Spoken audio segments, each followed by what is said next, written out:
So in our previous class, we talked about the question, will we ever see another time where political parties are less polarized?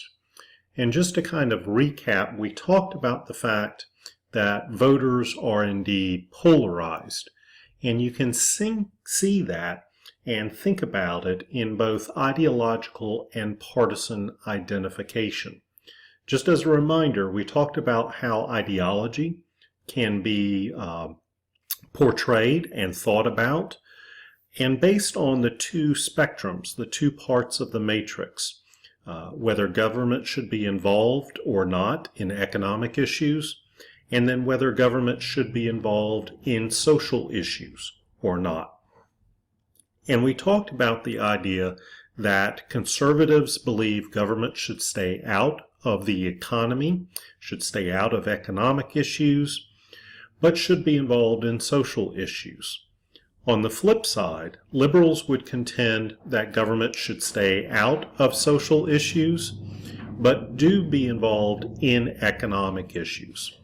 And so if we think about first looking at ideological perspectives, the 2016 survey of presidential voters asked a wide variety of questions. And one of them was, how did you identify in terms of ideology? Extremely liberal all the way over to extremely conservative, or haven't thought much about being ideological. Then they asked the question, should there be less government, which is better, or are there more things that government should be doing? So this idea of basic government involvement. Yes, it doesn't get to economic and social issues particularly. They asked another series of questions about that, but this is just in general. How do you see government? Less government is better. Government should be doing more things. And on the ideological perspective, we see, of course, extremely liberal identifiers believe, almost 80% of them believe, that there are more things government should be doing. Only 22% say that less government is better. On the flip side, those who identify as extremely conservative have almost a mirror opposite reaction to it. 73% say that less government is better, whereas 27% say more things government should be doing. As you work your way into kind of the middle of the ideological spectrum, those folks who identify as liberal almost mirror exactly what extremely liberal identifiers see, and those who are conservative believe even more so that less government is better, whereas only 21% say more things government should be doing. When you get into the folks who identify slightly as liberal and slightly as conservative, it's not quite as intense in terms of the perspectives that they have, and a little more balanced, but not by much. If you look at slightly liberal, it's almost a 2-to-1 advantage, more things government should be doing, whereas slightly conservative, over a 2-to-1 advantage, less government is better. For the folks who are moderates, the middle of the roads, an almost even split, with slightly more saying government should be doing more. For those folks who haven't thought about their ideology, they tend to mirror slightly liberal identifiers in terms of 65% more things government should be doing, whereas 35% less government, the better. The next perspective that we looked at was partisan identification. And again, asking the respondents, do you identify as a Democrat, a Republican, or an independent? And then what is your strength of partisanship, or which way do you lean if you're an independent?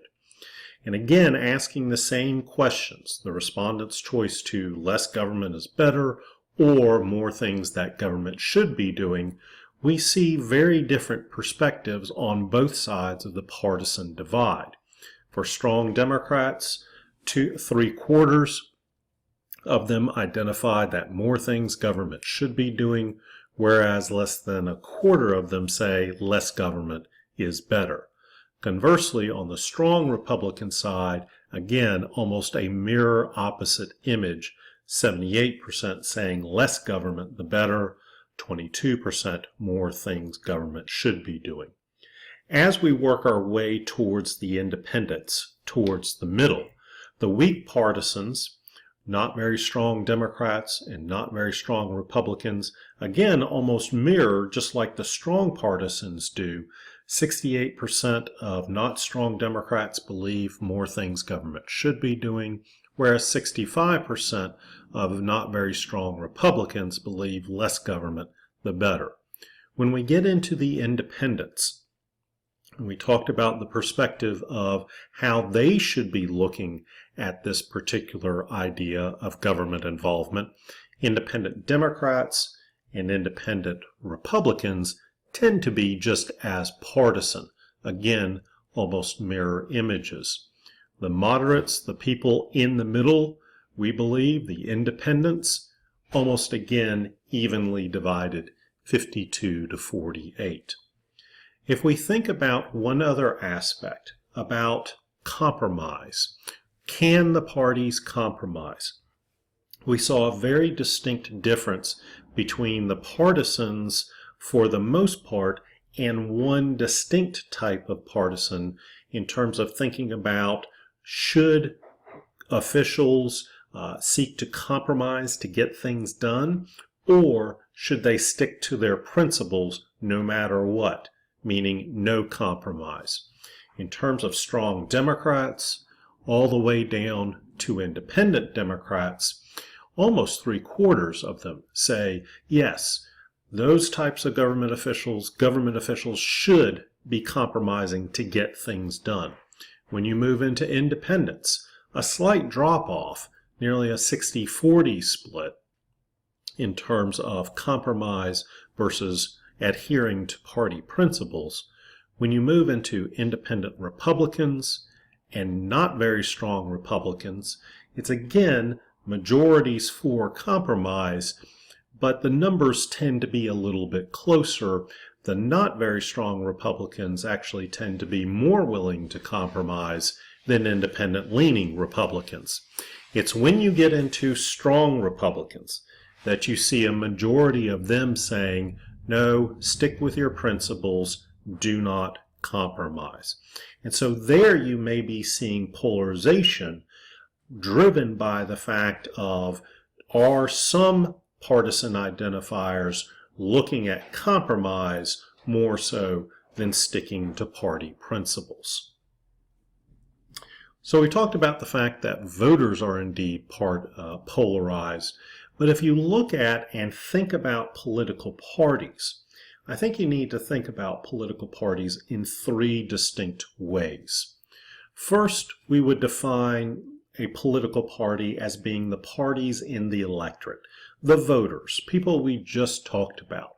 We can consider Democrats, Republicans in the electorate, those folks that show up to vote. We can also think about parties as organizations. Oops, sorry about that. We can also think about parties as organizations, the Democratic Party, the Republican Party, party activists, and party workers. And then finally think about parties as being in the government, those who are elected officials. Now, when we think about these elected officials, we oftentimes think about members of Congress. And indeed, these members of Congress are polarized as well. And what I want to do is give you some data and show you some of the way political scientists think about it. And again, we're going to use the idea of economic issues. Not sure why it's advancing itself, but we'll stick with what we can do here. How do representatives and senators vote on economic issues? Bills about government involvement, or how government should not be involved in the economy. There has been a massive amount of study done, And what political scientists have done is basically take the idea of looking at things through the liberal conservative spectrum. Again, conservatives would not want government involvement in the economy. Liberals would say government should be involved.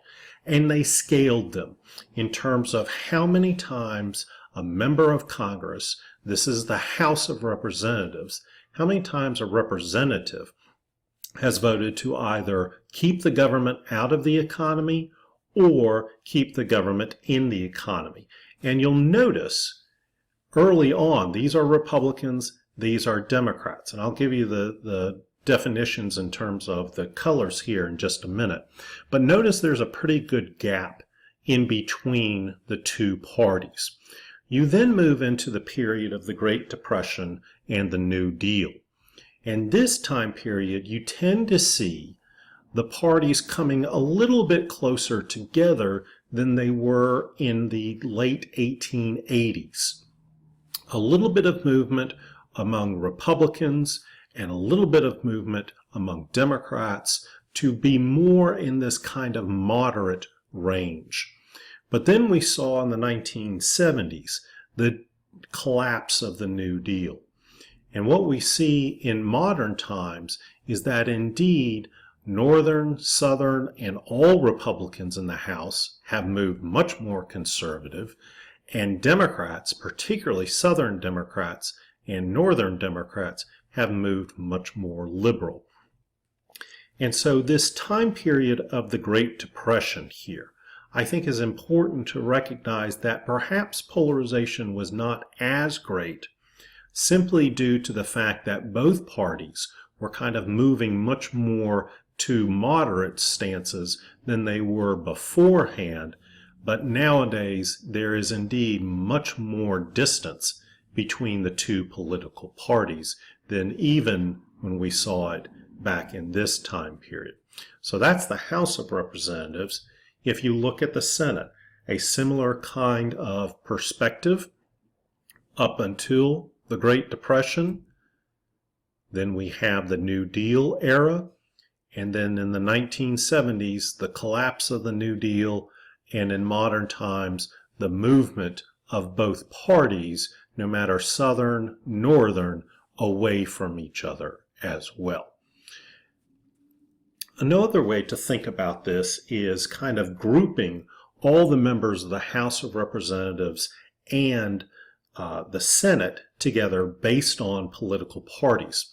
The top graph here is going to give you the Democrats. The bottom here will give you Republicans. And this is the U.S. House of Representatives 1955 to 1957. And I kind of arbitrarily think about the moderate position being between these two lines. As you move more this way, you're becoming more liberal. As you move this way, you're becoming more conservative, again, on economic issues. For Democrats, you tend to see a good majority or a good chunk of House Democrats fall within this moderate spectrum, and for Republicans, you see some overlap as well. Not as many Republicans as there were Democrats in the House. But basically what you can think about here is these House Republicans are more liberal than these House Democrats.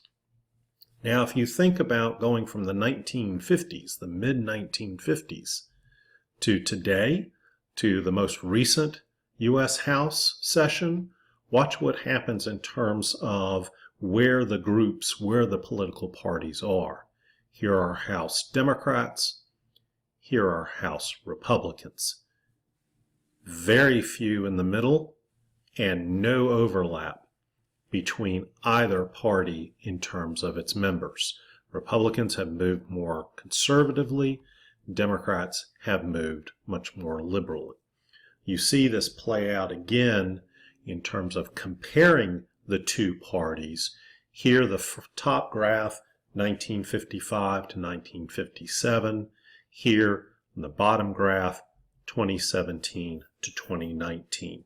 notice the lack of a lot of moderate Democrats. And that's primarily due to conservative Democrats coming out of the South.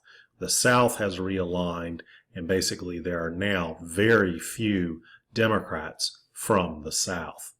If you compare Republicans in the 1950s to today, again, you see a very distinct shift going on with the Republican Party as well.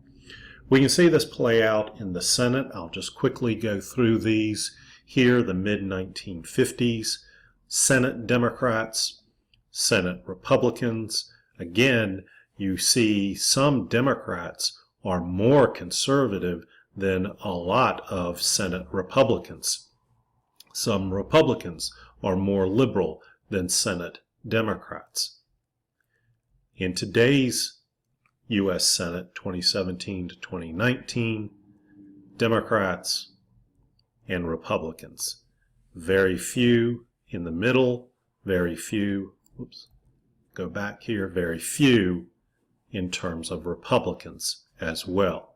If you compare the parties, Senate Democrats in the 1950s, Senate Democrats in 2017-2019. Same thing with Republicans in the 50s and today. So the question really kind of ends up being, will we ever see another time where political parties are less polarized? I think one of the things that you have to do is think about what is polarization. How would you identify polarization? One way to do it is by voters. How voters identify with the political parties, and are they loyal party voters?